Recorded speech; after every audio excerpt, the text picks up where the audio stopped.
দেশকে অনুপ্রবেশকারী মুক্ত করার পক্ষে রায় দিয়েছেন বিহারবাসী। আর এই জনমত শুধু বিহারের নয়, গোটা দেশের।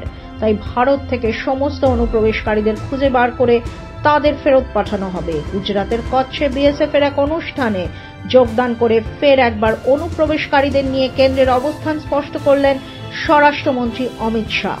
সঙ্গে নাম না করে তৃণমূল কংগ্রেস সহ বিরোধী রাজনৈতিক দলগুলিকে আক্রমণ করে তিনি বলেন, দেশের মানুষ ভোটার তালিকায় অনুপ্রবেশকারীদের নাম থাকাকে মেনে নেবে না। বিহার বিধানসভা নির্বাচনের ফলেই তা স্পষ্ট। গত সপ্তাহে প্রকাশিত হয়েছে বিহার বিধানসভা নির্বাচনের ফল। এবারের বিহার বিধানসভা নির্বাচনে অন্যতম ইস্যু ছিল অনুপ্রবেশ।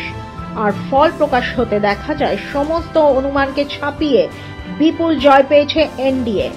243 আসনের বিহার বিধানসভা নির্বাচনে 101টি করে আসনে লড়েছিল বিজেপি ও জেডিইউ।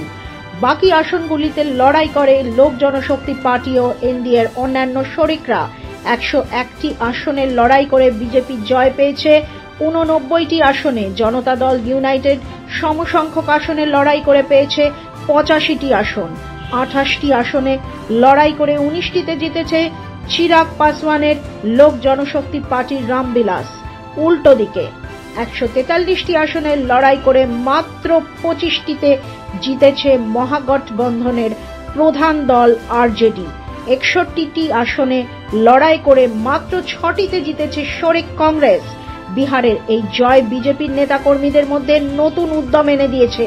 আর তারপরই নতুন করে অনুপ্রবেশকারীদের বিরুদ্ধে অভিযান শুরু করেছে কেন্দ্রীয় সরকার। বিহার বিধানসভা নির্বাচনের আগেই এক সাক্ষাৎকারে কেন্দ্রীয় স্বরাষ্ট্রমন্ত্রী অমিত শাহ বলেছিলেন, সমস্ত অনুপ্রবেশকারীকে খুঁজে বার করে দেশ থেকে তাড়াবো।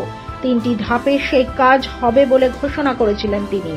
ডিটেক্ট, ডিলিট অ্যান্ড ডিপোর্ট, অর্থাৎ প্রথমে অনুপ্রবেশকারীদের শনাক্ত করো, তারপর তাদের নাম ভোটার তালিকা থেকে কাটো ও শেষে তাদের নিজেদের দেশে ফেরত পাঠাও।